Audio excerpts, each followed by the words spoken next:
Imagine you caused part of your own accident, and now you're wondering if that means you get nothing? Spoiler alert, it usually doesn't. And that's where comparative negligence walks into the room like a lawyer in a superhero cape. Comparative negligence is basically the legal system's way of saying fault can be split between two or more people like a pizza. If you were 20% responsible for a crash and the other person was 80% responsible, the math actually works in your favor. Here's the thing most people don't know. Your compensation gets reduced by your percentage of fault, not wiped out entirely. So if your damages add up to $100,000 and you were 20% at fault, you'd walk away with $80,000 instead. Different states play this game with different rules, and yes, it genuinely matters which side of a state line you live on. Some states follow what's called pure comparative negligence, which means you can recover damages even if you were 99% at fault, which honestly sounds wild, but it's real.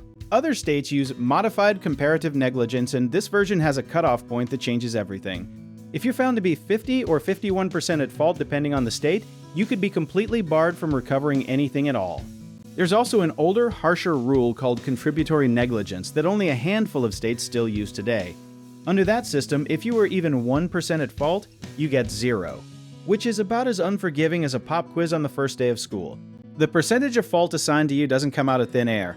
It's argued, debated, and negotiated by attorneys, insurance adjusters, and sometimes juries. That's exactly why the other side's insurance company is going to work very hard to convince everyone that you were way more responsible than you actually were. Let's say you're in a car accident and you weren't wearing your seatbelt, but the other driver ran a red light. The defense might argue that your injuries would have been less severe if you'd buckled up, and a jury might agree with part of that, which chips away at your payout.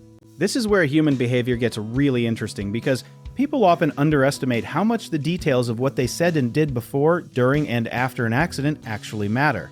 Posting about your day on social media, giving a recorded statement to an insurance company without a lawyer, or apologizing at the scene of the accident can all be used to inflate your fault percentage.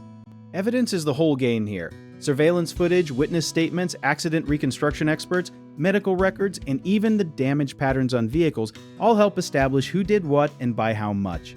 The stronger your evidence, the less room the other side has to pile fault onto your plate. Something a lot of people get wrong is thinking that admitting partial fault means losing the whole case. In most states, partial fault just means a smaller check, not no check. And that distinction is worth understanding before you say anything to anyone after an accident.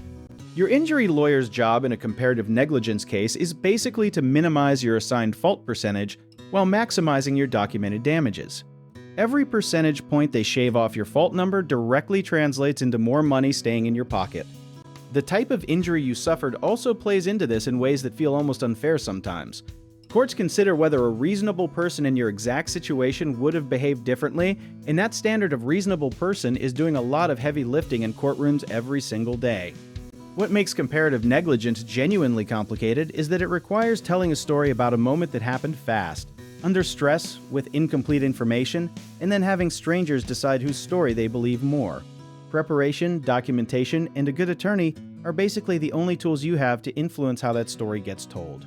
At the end of the day, comparative negligence is the legal system trying to distribute accountability in a messy real-world situation where things are rarely 100% anyone's fault.